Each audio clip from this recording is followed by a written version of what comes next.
මම මේ වීඩියෝ එක ගේන්න හේතුව ඇවිල්ලා මම ස්ටඩි විත් මේ ලයිව් කරනවනේ. කියන්නේ ස්ටඩි කරන එක ලයිව් දෙනවනේ. ඔයගොල්ලන්ට බැලුවොත් ලයිව් ඒ කියන්නේ ලයිව් සෙක්ෂන් එකට ගිහලා බැලුවොත් ඕගොල්ලන්ට බලන්න එක මම එහෙම ස්ට්‍රීමින් කරපුවා. මගේ channel එකේ සබ්ස්ක්‍රයිබර්ස්ලා ප්‍රමාණය ගත්තොත් හරි පොඩි ප්‍රමාණයක් තියෙනවා. ඒකට views ගත්තොත් ඒත් මේ පොඩි ප්‍රමාණයක්ම තියෙන්නේ. නැතිම තරම් කිව්වොත් හරිනේ.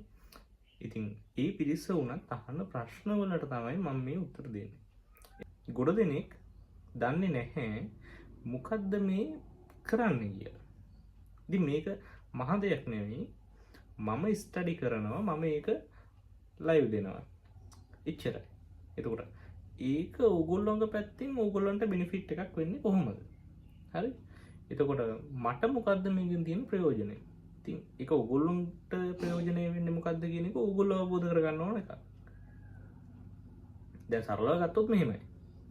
හිතන්න දැන් කවුරු හරි ළමෙක් ඉන්නවා උනන්දුව තියනවා පාඩම් කරන්න. ඒ වුණාට අර වැඩ කරන ස්ථානයේ ගොඩක් වෙලා රැඳිලා ඉන්න බෑ.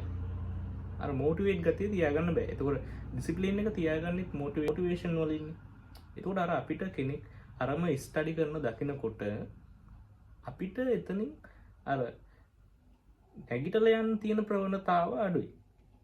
එතකොට අර Tamanටත් එනවා ස්වයං අභිප්‍රේරණයක් එනවා. මමත් ස්ටඩි කරන්න ඕන. එහෙම මානසිකත්වයක් හැදෙනවා. ඒ කියන්නේ දැන් පිටරට channel එකක බලනවා නම් ගොඩක් ලංකාවේ කෙනෙක් මෙහෙම දෙයක් කරනකොට ගොඩක් අර රිලේටඩ් ගතිය වැඩිනේ. එතකොට ඉතින් අර පොඩ්ඩක් ඕන කෙනෙක්ට හිතෙන්න පුළුවන් මමත් වැඩ කරන්න ඕන. එහෙම මානසිකත්වයක් හැදෙනවා. හරි? ඔයගොල්ලෝ දන්නවනේ A level වලට ගොඩක් වෙලාවට ළමයි group study කරනවනේ. ඒගොල්ලෝ අහලා ඇති එහෙම study කරනකොට ඒක ඉතාමත් සාර්ථක ක්‍රමවේදයක් නේ. එතකොට ඒකෙන් වෙන්නේ අනිත් කෙනා වැඩ කරනකොට Tamanට වැඩ නොකර ඉන්න බැරි මානසිකත්වයක් හැදෙනවා. එතකොට මේ වගේ වැඩ කනොත් අන්න ඒ වගේ ප්‍රයෝජනයක් තියෙනවා. මට තියෙන ප්‍රයෝජනය ඇවිල්ලා මගේ විනය මට හොඳින් පවත්වාගෙන යන්න පුළුවන්. මගේ ඩිසිප්ලින් එක හොඳින් තියාගෙන යන්න පුළුවන් මේ වැඩේ කරන එකෙන් මට තියෙන ප්‍රයෝජනය ඒක. තුන්වෙනි කාරණේ ඇවිල්ලා දැන් මෙහෙම එකක් තියෙනවා. දැන් ගොඩ දෙනෙක් අකමැති දැන් ලංකාවේ A level වලින් රෑන්ක් එක මතනේ ගොඩක් වෙලාවට කැම්පස් සිලෙක්ට් වෙන්නේ අර එහෙමනේ. එතකොට ගොඩ දෙනෙක් කැමති නෑ ඔය පහවසරේ වගේ අර බංකර හදාගෙන උත්තර ලියන සෙට් එකක ඉන්නවනේ.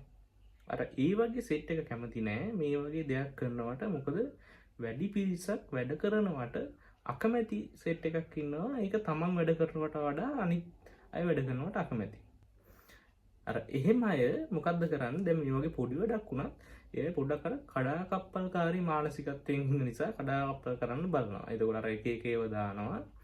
මේ අර ඒකින්ද තමයි මම ගේන්නේ මොකද්ද මේ ස්ටඩි විත් මේ මම මොකද්ද මේක කරන්නේ කියලා. දැන් මම කිව්වේ හේතුව.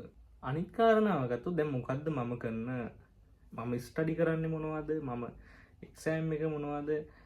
එහෙමත් අහලා තිබ්බනේ. ඒක මම හිතන්නේ අවශ්‍ය නැහැ. එතකොට ඕගොල්ලොන්ට ගන්න තියෙන ප්‍රයෝජනය ගන්න. මම හිතනවා ඒක අවශ්‍ය නැති වෙයි. ඉස්සරහට මේ channel එකේ වෙන වැඩත් ටික ඕගොල්ලොන්ට හිතා ගන්න පුළුවන් මම මේ මොනවද අධ්‍යයනය කරන්න කියන එක. හරි. අනිත් කාරණේ තමයි මේ කෙනෙක් අහලා තිබ්බ කොහොමද මාත් එක්ක මේ වැඩ කරන්න ජොයින් වෙන්නේ කියලා. ඉතින් එකක් මේ ලයිව් එක බලන්න පුළුවන්. අනිත් එක ඇවිල්ලා මේ මම බයෝ එකේ link එක දාලා තියෙනවා මේ channel එකේ. WhatsApp channel එකේ link එක දාලා තියෙනවා. අර තව site එකක මම link එකක් දාලා ඇති. ඒකෙන් මාත් එක්ක වැඩ කරන්න ජොයින් වෙන්නත් පුළුවන්. ඉතින් ඕගොල්ලන්ට මම හිතනවා මේකෙන් මේ යම්කිසි පැහැදිලි කිරීමක් වෙන්න ඇති මොකද්ද මේ කියන එක සම්බන්ධයෙන්.